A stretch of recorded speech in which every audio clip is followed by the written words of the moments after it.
Oi, gente, tudo bem? Vamos lá. Vamos aqui falar um pouco sobre a filosofia medieval, sobretudo aqui nos aspectos da filosofia do pensamento patrístico da época.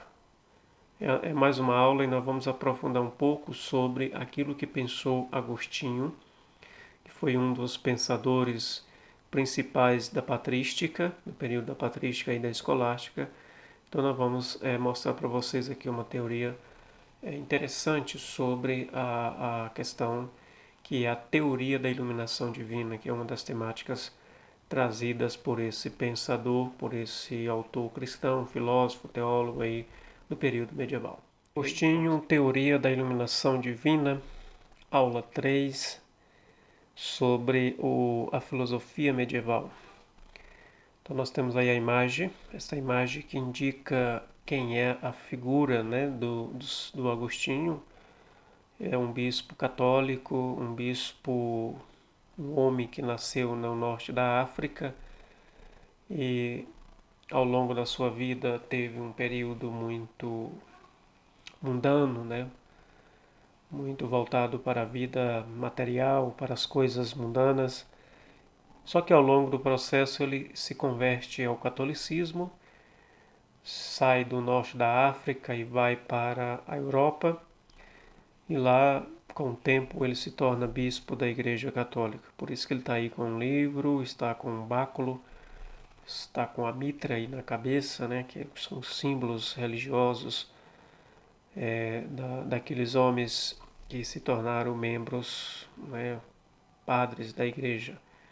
Por isso tem toda essa simbologia. Né. É um pensador cristão, convertido, obviamente, né? Então toda a sua teoria filosófica está ligada com a questão divina, né, com a existência de Deus propriamente dito. Então vamos lá.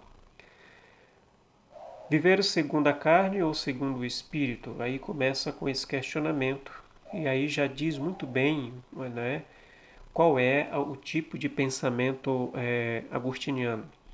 Muito semelhante, muito parecido aí com o pensamento de Platão, do qual ele bebeu nas fontes, não é, da filosofia platônica e daí ele gerou, não é, construiu um conhecimento cristão a partir de uma referência grega do conhecimento filosófico que foi, portanto, Platão.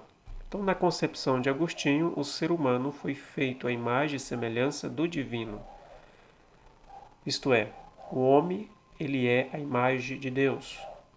O verdadeiro conhecimento não estaria nas coisas do mundo captadas pelos sentidos. Ora, e aqui tem um sentido segundo o pensamento dele, né? Segundo o que ele diz, tem uma lógica aqui.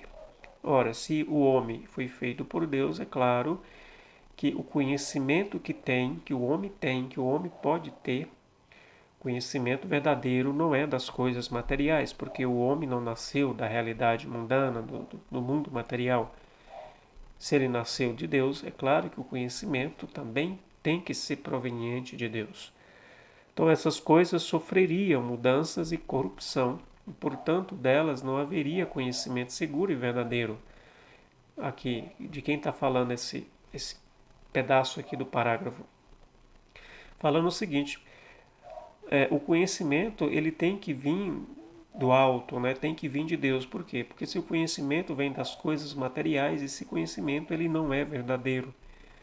Porque as coisas que existem no mundo, elas são passageiras, elas são finitas, elas se corrompem, elas se acabam, elas se destroem. E o conhecimento não pode ser gerado, o conhecimento verdadeiro não pode ser gerado de algo que é finito, ou seja, que tem um fim. O conhecimento verdadeiro só pode ser originado daquilo que é infinito. E quem é infinito aqui na concepção agostiniana é Deus.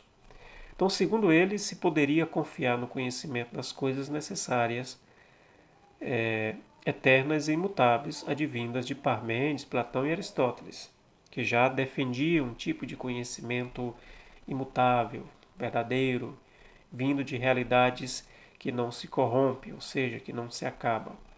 Só haveria conhecimento verdadeiro de coisas inteligíveis, apreendidas pelo pensamento, isto é, aprendidas pela capacidade intelectual do ser humano. Isso aqui é uma defesa que vem da antiguidade com os filósofos. O Platão, por exemplo, né, sobretudo Platão aí, não é? Qual seria a origem das verdades inteligíveis? De onde viria as verdades inteligíveis? Deus, obviamente. Para Agostinho seria Deus, né? Ele é cristão, ele acredita nas coisas provenientes de Deus. Então, o único verdadeiramente que pode vir o conhecimento é de Deus. Deus iluminaria a alma ou o intelecto humano com suas verdades. Na sua interioridade, o ser humano encontraria algo que transcenderia. Então, o caminho pelo qual o homem encontra a verdade passa pelo interior do mesmo, voltando para dentro de si, consultando a sua capacidade inteligível que está em você mesmo, na pessoa humana, ele vai, portanto, encontrar Deus. Não vai encontrar Deus fora do homem em si, não é nas coisas materiais, mas através da capacidade inteligível, ele é capaz de buscar a Deus. Aqui reside um ponto interessante. Se a gente pudesse aprofundar muito nisso, mas não temos tempo para isso, aqui reside o aspecto e a contribuição da filosofia. Porque se fala em inteligível, quer dizer racional, tem a ver com o aspecto racional do ser humano.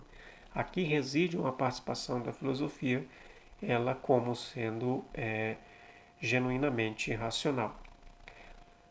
Embora a procura por Deus fosse da natureza humana, seria apenas uma possibilidade, pois a alma poderia tomar um caminho contrário ao da sua natureza, afastando-se do verdadeiro ser. Isso aqui é bem platônico, né? Ou seja, que é bem dualista platônico, mas que o Agostinho transformou num pensamento cristão. Ou seja, embora o homem tenha sede de Deus, de um ser superior, mas isso é apenas uma possibilidade, porque ele pode fazer um outro caminho, uma outra busca por um outro caminho. E esse caminho levaria ao mundo material, à natureza, afastando-se do algo daquilo que é verdadeiro e buscando, portanto, um conhecimento nas coisas onde não pode existir, que é as coisas materiais. Aqui eu trouxe algumas imagens, por exemplo, aqui é só para exemplificar o sentido da iluminação. A iluminação que vem do alto ilumina a mente humana e a partir daí ele adquire o conhecimento verdadeiro das coisas, da realidade propriamente dita, que está no alto e não nas coisas materiais. Um fragmento de citação tirado do livro de Agostinho chamado Confissões, que diz o seguinte: o ouro, a prata, os corpos belos e todas as coisas são dotadas de um certo atrativo. O prazer de conveniência que se sente no contato da carne flui vivamente. Por todos estes motivos e outros semelhantes, comete-se o pecado, porque pela propensão imoderada para os bens inferiores, embora não sejam bons, se abandona outros melhores e mais elevados. Ou seja, a vós, meu Deus, a vós verdade e a vossa lei. Isso aqui é uma citação em que ele enfatiza o conhecimento verdadeiro e quando você não o procura ou você deixa ele como não sendo importante, não é? Você também caminha para uma outra realidade e abandona aquilo que é a verdadeira, né, o verdadeiro conhecimento, que é Deus e a sua lei, certo? Uma outra imagem aqui também para simbolizar a luz, a iluminação divina que vem do alto. Isso aqui é apenas uma simbologia também, né, porque são luzes de raios, né? De raios, não é, de um momento chuvoso aí, só para identificar, não é? Só para exemplificar um pouco sobre isso. A alma que foi feita para guiar o corpo poderia se submeter a este. Desde o pecado original, todo homem nasceria nessa inversão. Ao se rebelar contra a alma, o corpo teria transgredido a lei natural ou divina. Em termos práticos, o que isso significaria para o ser humano? Que sua vida, em vez de se basear no espírito, no caminho natural de Deus, seria regulada pela carne. Ou seja, o indivíduo se entregaria aos prazeres ou bens menores em detrimento do bem comum. Ou seja, o corpo humano poderia ser submetido, né, à vontade da alma, né? Ou seja, deveria haver, não é, uma submissão aí, mas acaba que há uma certa inversão dessa situação.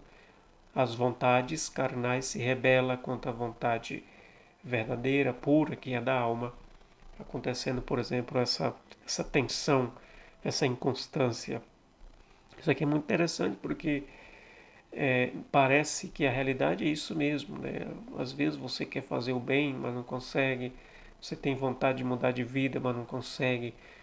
Tem muita gente que tem vontade de fazer coisas boas, mas não consegue. Né? Faz as coisas más, né? Que às vezes sabe que é más, sabe que prejudica, mas acaba fazendo, né? E não tem uma força necessária para fazer o bem. Parece que essa tensão, né? Essa rivalidade, essa guerra entre corpo e alma, alma como sendo aquela dimensão de fazer o bem, do bem, da verdade das coisas, e as vontades carnais que parece que leva para o mau caminho, parece isso, uma tensão muito forte. Claro que isso aqui é uma interpretação, não está dizendo que isso aqui é algo verdadeiro, é apenas uma linha de interpretação a partir daquilo que fala e pensa e escreve Agostinho.